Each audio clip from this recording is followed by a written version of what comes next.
ভারত বাংলাদেশ সীমান্তের বেশ কিছু এলাকায় বিরাজ করছে উত্তেজনাপূর্ণ পরিস্থিতি। এমন অবস্থায় বিএসএফ এবং ভারতীয় গণমাধ্যমগুলো দিচ্ছে নানা রকম তথ্য। এসবে উঠে আসছে নানা ইঙ্গিত। স্বাধীনতার পর থেকে টানা ৫৪ বছর বাংলাদেশের ঝিনাইদহের মহেশপুর এলাকায় কোদালিয়া নদীসহ চর দখলে ছিল ভারতের। এ নিয়ে তেমন কোনো উচ্চবাচ্য করেনি কেউ।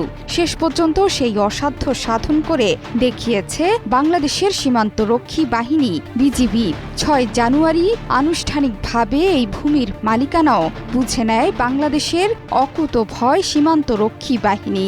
ভারতের কবল থেকে উদ্ধারকৃত কোদালিয়া নদী এবং চরের আয়তন ৫ কিলোমিটার। এই ভূমি উদ্ধারের পর হাসি ফুটেছে স্থানীয়দের মাঝেই।